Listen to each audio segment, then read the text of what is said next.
Ce que vous allez entendre aujourd'hui est l'histoire la plus triste et la plus terrible que vous n'ayez jamais entendue. Restez jusqu'à la fin et n'oubliez pas de vous abonner pour plus d'histoires africaines.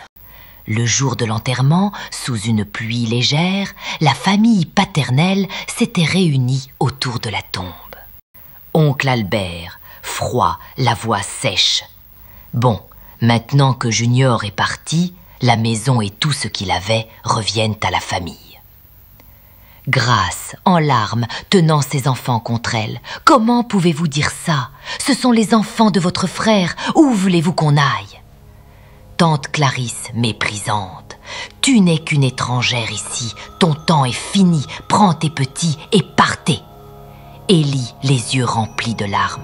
« Oncle, c'est la maison où on a grandi.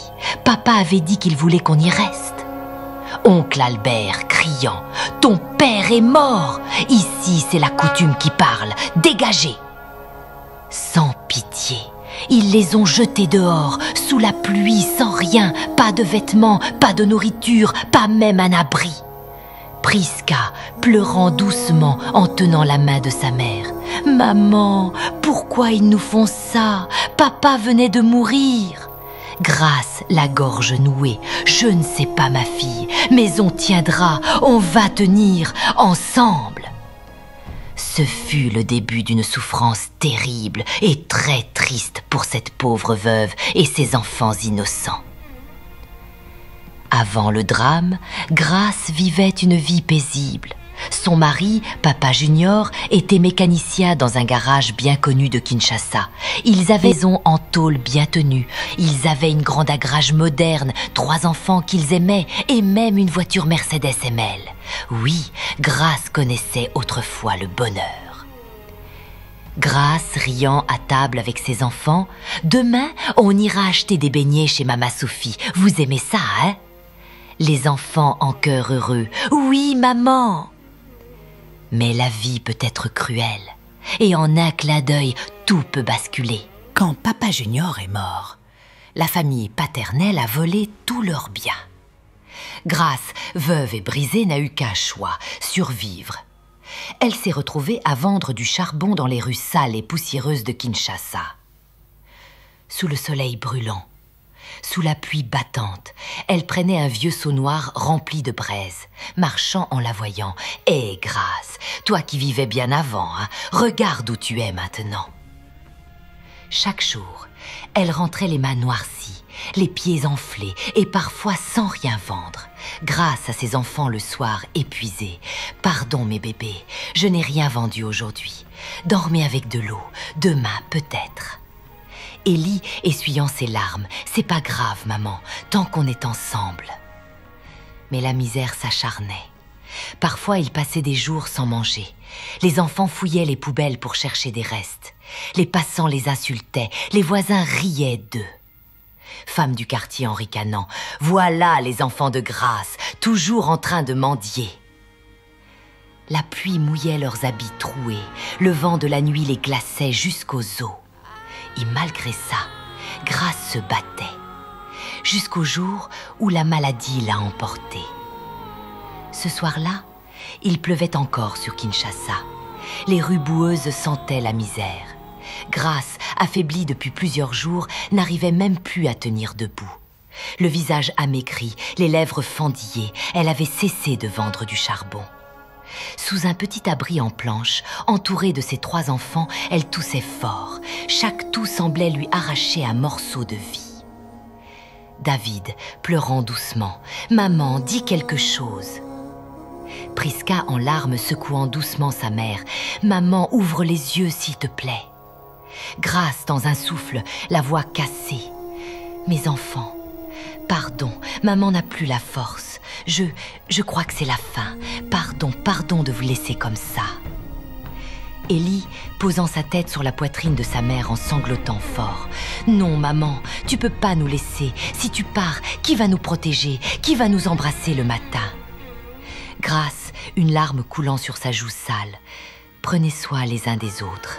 Et souvenez-vous, maman vous aime jusqu'à l'autre vie. » Son regard s'est figé. Son corps s'est affaissé. Un silence terrible est tombé.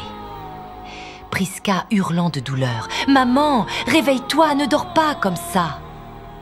David s'agrippant au corps de sa mère, les larmes au visage. « Maman, maman, j'ai encore faim, ne pars pas, j'ai faim, maman !» Élie, la voix brisée, criant dans la nuit vide. « Pourquoi, Seigneur, pourquoi? Prenez-moi aussi, prenez-nous tous, laissez pas maman comme ça !» Les passants passaient. Certains les regardaient de loin, d'autres riaient. Un homme du quartier, indifférent. « Encore des misérables! Qu'elles meurent ou qu'elles vivent, c'est pareil !» Le corps de Grâce est resté là, sous la pluie, toute la nuit. La boue et l'eau sale coulaient autour d'elle. Les enfants, transis de froid, ne voulaient pas la quitter. Élie, murmurant en caressant le visage glacé de sa mère. « Maman, si tu peux entendre, viens me parler cette nuit. J'ai peur sans toi. » Un moment très triste. Une scène qui briserait le cœur même des plus durs. Quand le matin s'est levé, le corps sans vie de Grâce était toujours là, froid et trempé dans la boue de Kinshasa. Les enfants, épuisés, affamés et glacés, avaient passé la nuit entière à pleurer contre elle, refusant de partir. Élie, d'une voix rauque, les yeux gonflés de larmes. « On peut pas la laisser comme ça, elle mérite pas ça, elle mérite mieux que ça !» Ils ont tenté une dernière fois de demander de l'aide à la famille. Ils sont allés frapper chez oncle Albert. Élie, suppliant à genoux. « Oncle, aide-nous à enterrer maman. S'il te plaît, elle commence à pourrir là-bas. » Oncle Albert le retoussant violemment. « Je vous ai dit, je m'en fous de vous et de votre cadavre, qu'elle pourrisse dans la rue !» Prisca, hurlant de douleur. « Vous êtes des monstres! Vous étiez censés nous protéger !» Ils sont repartis, le cœur déchiré. Le soleil brûlant frappait déjà les flaques d'eau sale. Alors, cette nuit-là, dans le plus grand secret, les enfants ont creusé un trou derrière un vieux bâtiment, à main nue, avec une cuillère rouillée et des bouts de bois.